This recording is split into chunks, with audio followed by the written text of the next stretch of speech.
My dear all students and viewers, welcome on my YouTube channel. पिछले lecture में amalgamation यानी एकीकरण का चैप्टर शुरू कर दिया गया था। पहले बताया गया है किसके अंतर्गत, एमालगमेशन के अंतर्गत कैश परचेज प्राइस कैसे ज्ञात करेंगे और एमालगमेशन क्या है, एमालगमेशन क्यों किया जाता है, एकीकरण की क्या ज़रूरत है, यानी सभी बिंदुओं पर चर्चा हुई थी। आज यानी net assets method, net payment method के बारे में भी कुछ बता दिया गया था। और आज कुछ नेट पेमेंट मेथड तो कुछ है नहीं, वो तो दिया हुआ रहेगा इन्फॉर्मेशन। नेट एसेट्स मेथड में आप परचेज प्राइस किस प्रकार ज्ञात करेंगे यह बताया जाएगा। दूसरी तरफ आज जर्नल एंट्री यानी ट्रांसफेरर, जिसे वेंडर कहते हैं, ट्रांसफेरर के बही में जर्नल एंट्री आप किस प्रकार करेंगे। यानी जब एकीकरण होता है तो एकीकरण के बाद परचेजिंग कंपनी अपने बही में, यानी जिसमें एमालगमेशन होता है, जो कंपनी का फॉर्मेशन होता है, न्यू कंपनी जो बनता है, वो अपने यहाँ अलग एंट्री करता है। और जो ट्रांसफेरर हैं जो अपनी कंपनी को दूसरी कंपनी में अन्य कंपनी के नाम से जो मर्ज किए हुए हैं, वो अपने यहाँ भी लेखांकन करते हैं। तो आज है लेक्चर 2,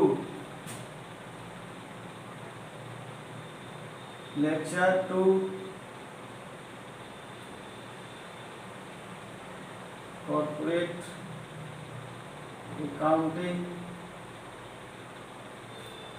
रिलेटेड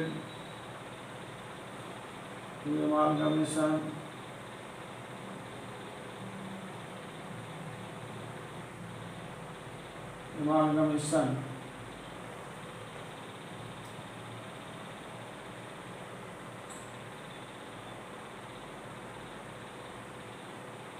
यानी एकीकरण चल रहा है। पहले पेमेंट मेथड बताया गया था कि पेमेंट के बारे में दिया हुआ रहेगा, सबको टोटल करेंगे और पेमेंट मेथड के आधार पर परचेज प्राइस की गणना करेंगे। दूसरा है net assets method, calculation of purchase price, calculation of purchase price by net assets method। यानी परचेज कंसिडरेशन याद करने के लिए यहाँ पर यह ध्यान देना है कि परचेजिंग कंपनी या न्यू कंपनी जो संपत्तियों को लिया है, अगर बुक वैल्यू पर लिया हुआ है तो बुक वैल्यू पर लिखा जाएगा। अगर कोई अन्य मूल्य मतलब नीचे दिया हुआ है, जैसे बढ़ा हुआ है, 1 लाख का बिल्डिंग है और 1,50,000 में खरीदता है, तो यहाँ पर 1,50,000 लिया जाएगा। दूसरी तरफ अगर वह 1 लाख की संपत्ति को 90,000 में लिया है तो 90,000 ही लिखा जाएगा। तो एक क्वेश्चन बनाते समय क्लियर किया जाएगा, यहाँ केवल टोटल एसेट्स लिखा जा रहा है, यानी जो टोटल एसेट्स जो लेगा, यानी all assets taken over by the purchasing company. तो अभी हम लिखेंगे टोटल एसेट्स, नीचे लिखेंगे आउटसाइड लायबिलिटी, टोटल एसेट शुरू करते हैं। Cash in hand, cash at bank हो सकता है, वो लेने के ऊपर निर्भर करता है। कैश इन हैंड हो भी सकता है, नहीं भी हो सकता है। Cash at bank, plant machinery, plant and machinery,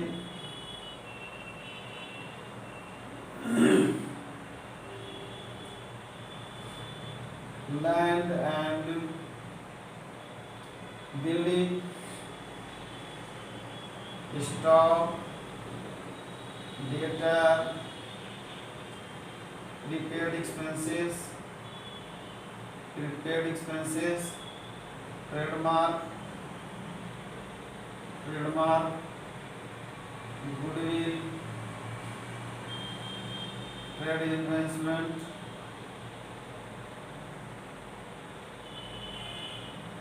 marketable securities,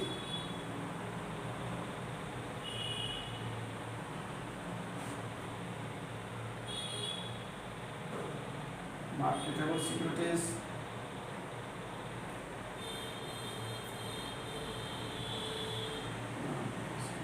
goods tools,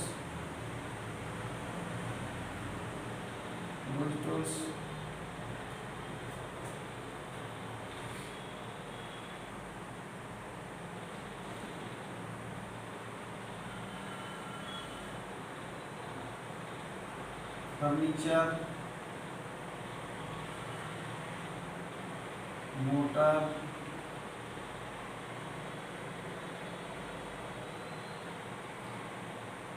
equipments,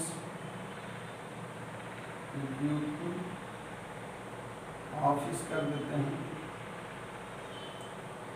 investment हुआ है,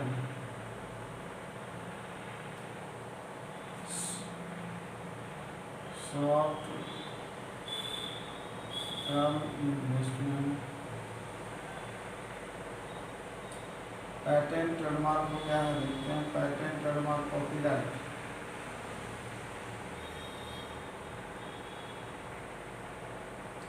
पैटेंट ट्रेडमार्क कॉपीराइट,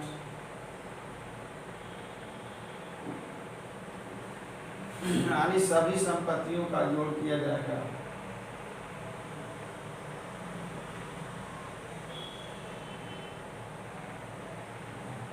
सपोज कीजिए कि हाँ इसका टोटल होगा, लेस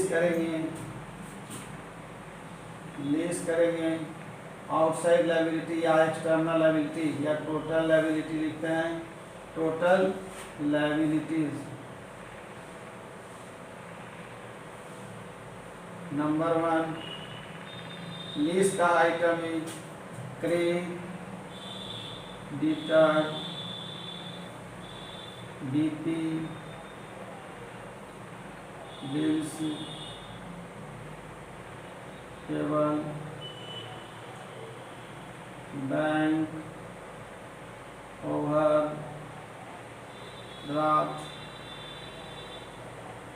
बैंक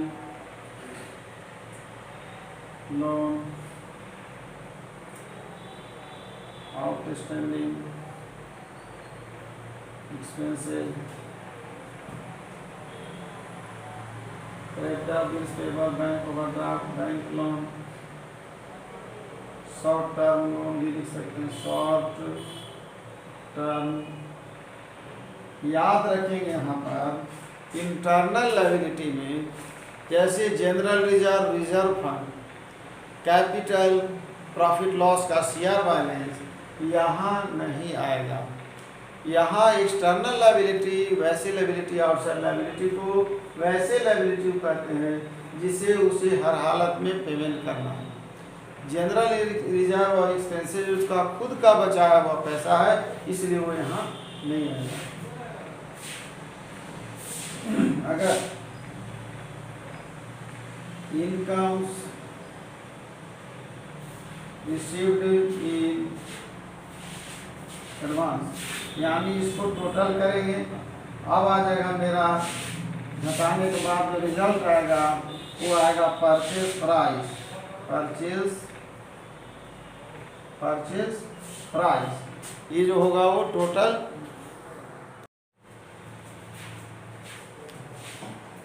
अभी यहाँ पर जो बताया जा रहा था कि परचेज प्राइस का आप निर्धारण, डिटर्मिनेशन ऑफ परचेज प्राइस कैसे ज्ञात करेंगे। यानी इसका सीधा सीधी रास्ता है कि टोटल लायबिलिटी जो है, यानी टोटल एसेट्स में से टोटल लायबिलिटी घटा देंगे। प्रत्येक क्वेश्चन में इतना आइटम नहीं मिलेगा, कुछ कुछ रहेंगे, लेकिन लिख दिया गया कि ऐसे ही बताया गया था कि नेट एसेट्स मेथड, मतलब ज्ञात करने के लिए नेट एसेट्स मेथड में टोटल एसेट्स में से टोटल लायबिलिटी जब घटा देंगे तो नेट एसेट्स निकल जाएगा। क्या निकल जाएगा? वो नेट एसेट्स।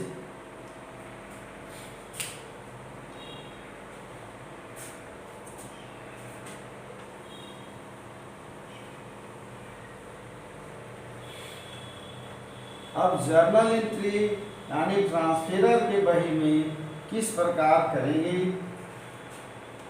वो बताया जाएगा।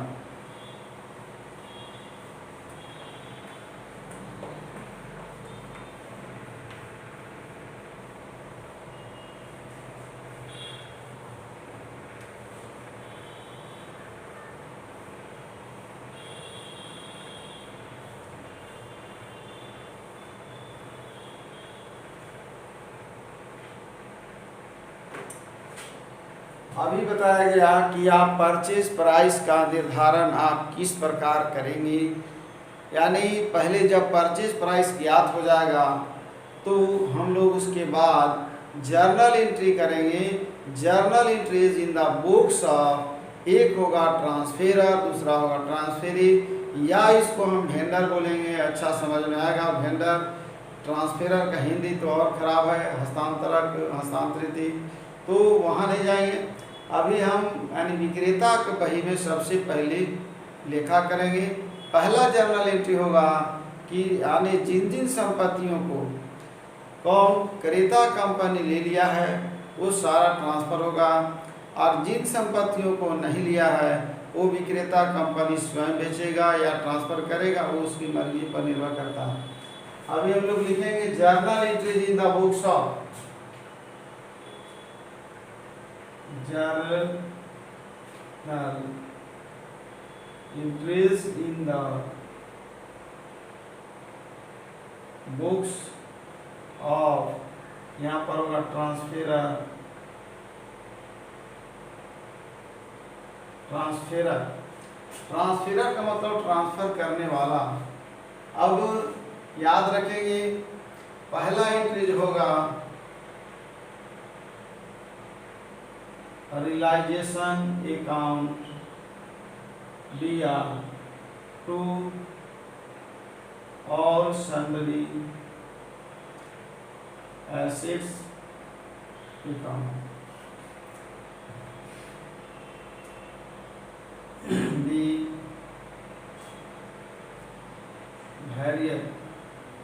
various types of assets transferred to, being various types of assets transferred to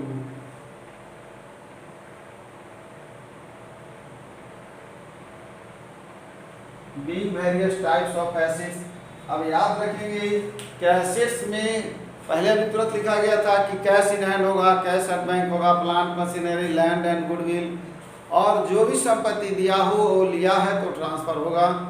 उसमें याद रखेंगे कि यहाँ पर यदि जिस संपत्ति को नहीं लिया है तो उसको ट्रांसफ़र, मान लीजिए सपोज किया जाए कि कैश इन हैंड अपना है, कैश एट बैंक हो सकता नहीं ट्रांसफ़र हो, तो cash in hand cash at bank को हम लोग उसका खाता खोलेंगे और उसमें उसको एंट्री करके पोजीशन देखेंगे क्या है, कैसे पेमेंट होगा। दूसरा, सारी संपत्ति को ट्रांसफ़र कर दिया।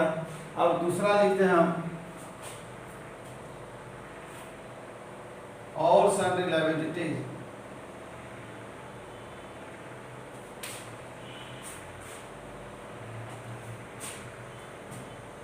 इसको मैं पुनः लिख रहा हूँ, वजह है कि इसको जो है डायरेक्ट एंट्री मैंने कर दिया, सॉरी, इसके पहले लिखते हैं जो कैसे लिखने जा रहे हैं, क्योंकि स्टूडेंट को समझना ज़रूरी है और समझ में से आएगा। पहला एंट्री करते हैं हम लोग, when all assets of the firm, when all assets of the firm transferred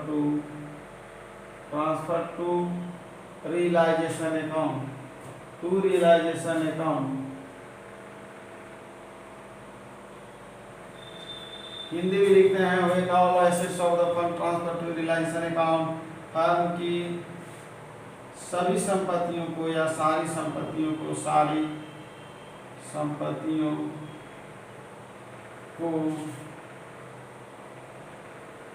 realisation account में ट्रांसफर करने पर फर्म की सभी संपत्तियों को, यहाँ पर रियलाइजेशन में ट्रांसफर का मतलब है रियलाइजेशन का वसूली यानी बिक्री।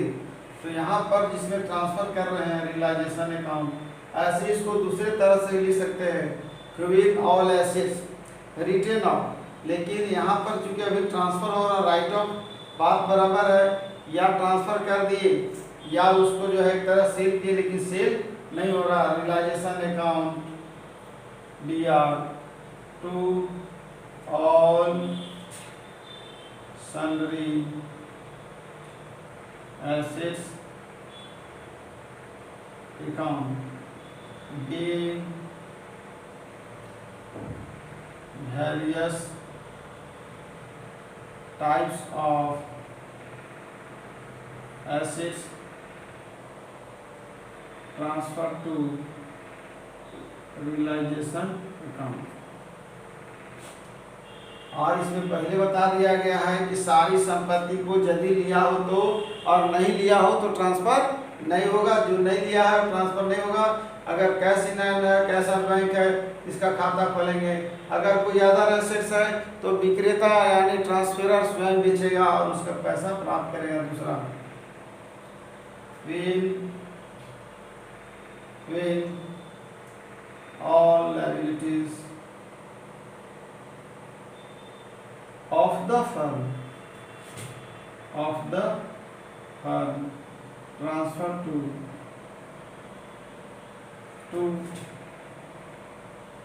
realization account,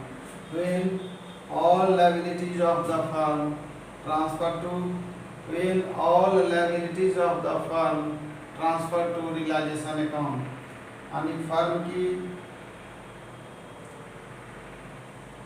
सभी दायित्वों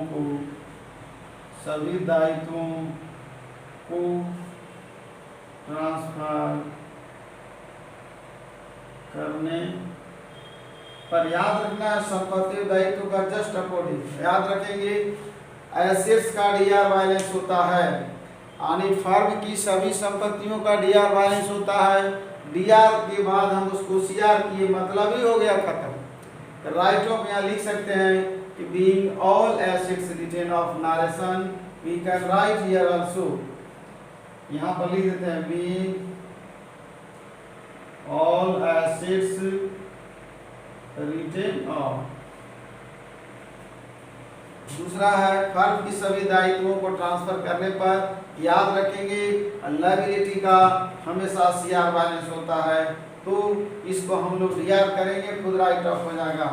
ऑल सन्ड्री लायबिलिटी लिख रहे हैं, ऑल मतलब सब इसमें आएगा, अलग अलग लिखना पड़ेगा। तो ऑल सन्ड्री, कुछ ऐसे स्टूडेंट होंगे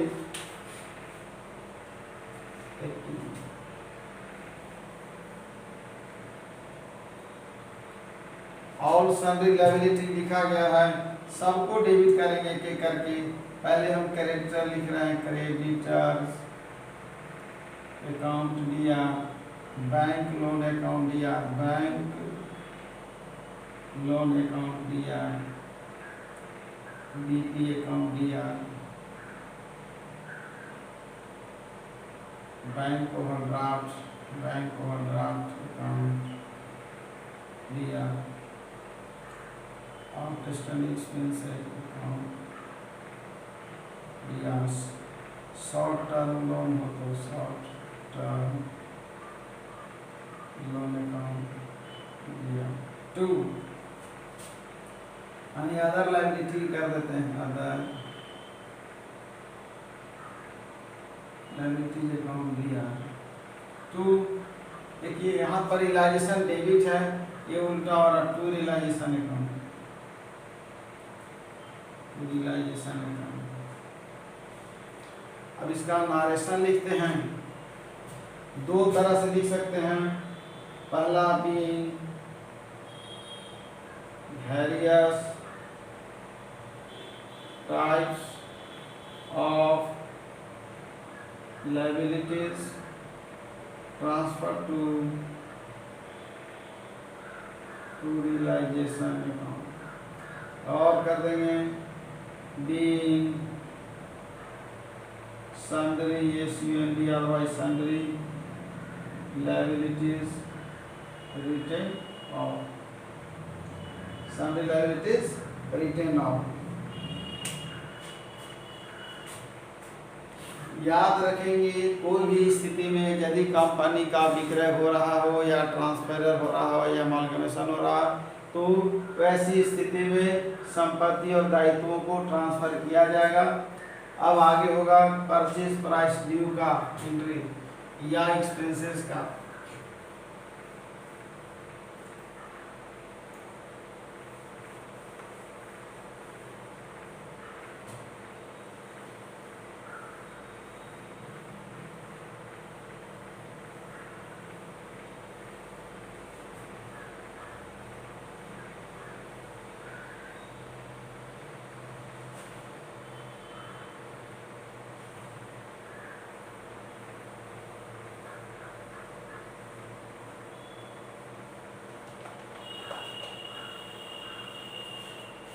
अब होगा purchase price due, third number entry है।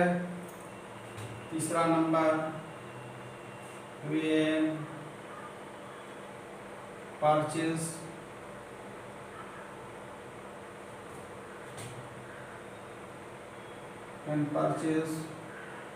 Price due.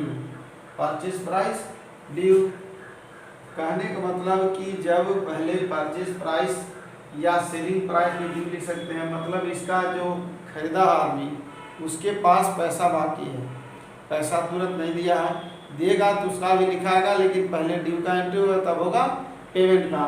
तो सबसे पहले याद रखें कि परचेज प्राइस जब ड्यू होगा यानी हम किसी को कंपनी को या किसी थर्ड पार्टी को जब उधार माल बेचेंगे, यहाँ पर नगद ऐसा कुछ लिखा नहीं है। पहले परचेज प्राइस ड्यू का मतलब ही होता बकाया, यानी पैसा बाकी है तो किसके पास बाकी है, हमने किसको बेचा है। तो अगर हम नाम यहाँ कहीं नहीं दिया हुआ है तो सीधा सवाल खड़ा होता है कि हम परचेजिंग कंपनी यानी खरीदने वाली कंपनी ट्रांसफेरी जो होगा उसको डेबिट करेंगे, यानी परचेजिंग कंपनी अकाउंट या परचेजिंग कंपनीज अकाउंट दिया। परचेजिंग कंपनी ABCD XYZ कुछ भी हो सकता है, कोई भी हो सकता है। तो परचेजिंग कंपनी यानी बाकी है धरेंगे उसको माल बेचे, टू रियलाइजेशन होगा, to realisation account be purchase price due. याद रखेंगे कि प्रत्येक का राइट ऑफ होगा। पहला एंट्री आप किए होंगे हम तो देखे होंगे, लिखे होंगे वहां पर कि रियलाइजेशन अकाउंट या पहला एंट्री था रियलाइजेशन अकाउंट या to all sundry assets, to all sundry assets, ठीक है। दूसरा एंट्री किए होंगे हम लोग तो रियलाइजेशन यहाँ डेबिट है, संपत्ति क्रेडिट है, संपत्ति क्रेडिट है, यानी जो संपत्ति डेबिट था, जो संपत्ति का दिया बैलेंस था वो SCR करके खत्म हो गया। सन्ड्री लायबिलिटी का वही सिस्टम है कि जितना दायित्व का CR बैलेंस था उसको हम लोग डेबिट किए, खत्म हो गया।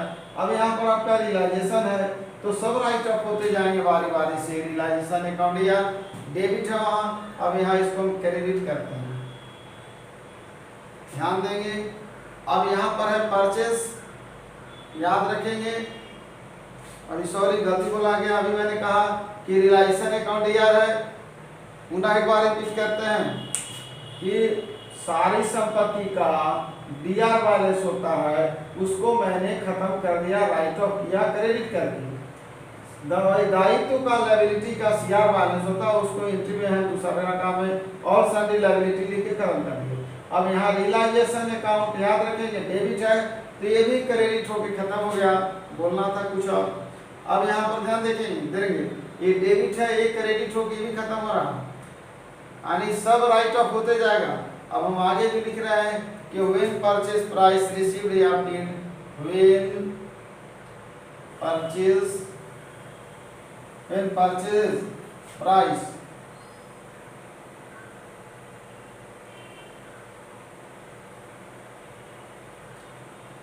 क्रय प्रतिफल दे, हिंदी नहीं लिखते हैं, क्रय प्रतिफल, प्रतिफल जब क्रय प्रतिफल दे हो मतलब बाकी। अब होगा when purchase price, when purchase price received in different या different condition, purchase price received in cash भी हो सकता है, बैंक चेक भी हो सकता है, बैंक ड्राफ्ट, चेक और ड्राफ्ट में बैंक लिखा जाएगा, एंड कोमा डिवेंचर भी हो सकता है, एंड शेयर्स। इससे ज़्यादा कुछ भी नहीं हो सकता। मतलब जब क्रय प्रतिफल का भुगतान, जब क्रय प्रतिफल का भुगतान, जब क्रय प्रतिफल का भुगतान cash, bank, debenture and share में हुआ हो या किया गया हुआ हो। याद रखिएगा, अभी मैंने तुरंत बोला था कि सब राइट ऑफ होगा, अभी राइट ऑफ हो जाएगा। परचेज प्राइस जो यहाँ परचेजिंग कंपनी जो डेबिट है वो क्रेडिट हो जाएगा, यानी सब राइट ऑफ धीरे धीरे होते चला जाएगा। ये यहाँ पर डेबिट है, बाद में क्रेडिट, पहले सब को लिखते हैं। कैश अकाउंट, डीआर हो सकता है कैश में दिया, चेक और ड्राफ्ट में देगा तो बैंक होगा। सब आ रहा है। हम विक्रेता के बही में लिख रहे हैं, यानी ट्रांसफेरर के बही में तो आ रहा है, यानी सब उसके पास आ रहा है तो सब डेबिट होगा। यानी ये रियल है, अकाउंट से रिलेटेड है, रियल थिंग्स है, कैश अकाउंट या बैंक अकाउंट या फिर होगा शेयर्स इन परचेजिंग कंपनी, पहले लिखा गया, लिख देते हैं शेयर्स इन परचेजिंग कंपनी, फिर होगा debentures in purchasing company, debenture in purchasing company, purchasing company, shares in purchasing company, debentures in purchasing company. ये हो गया, सब डेबिट होगा। पैसा मतलब भिन्न भिन्न कंडीशन में हो सकता है। टू हु इज गिवर, यानी टू परचेजिंग कंपनी, टू हो जाएगा परचेजिंग कंपनीज अकाउंट, क्रेडिट हो गया। बीइंग परचेज प्राइस रिसीव लिखेंगे, being purchases, being purchase price received इन, लिख देंगे कैश, बैंक, शेयर, डिवेंचर, वही जो ऊपर लिखा हुआ कैश, बैंक, शेयर, डिवेंचर। अब एक्सपेंसेस का एंट्री होगा। उसके बाद याद रखेंगे कि संपत्ति दायित्व हो गया। अब हम लोग इसका जो है रियलाइजेशन, इसके पहले एक फॉर्मेट लिखेंगे, लिखना था लेकिन एंट्री पहले शुरू कर दिया मैंने, और कुछ शॉर्ट क्वेश्चन परचेज प्राइस से रिलेटेड बनाएंगे। रियलाइजेशन अकाउंट बनाया जाएगा। तो रियलाइजेशन अकाउंट बनाने का मेन मकसद है कि जो ट्रांसफेरर कंपनी है, जो विक्रेता कंपनी है, उसको लाभ हो रहा है, हानि हो रहा है। तो यहाँ पर जब तक हम रियलाइजेशन अकाउंट, ये चारों ट्रांसफर होगा, ये चार मैं एंट्री किया, चारों रियलाइजेशन अकाउंट में ट्रांसफर होगा। अब यहाँ होता है सन्ड्री लायबिलिटी पेड का, हो सकता है लायबिलिटी विक्रेता कंपनी क्रेता कंपनी नहीं लिया हो तो विक्रेता कंपनी इस लायबिलिटी को स्वयं पेड करेगा।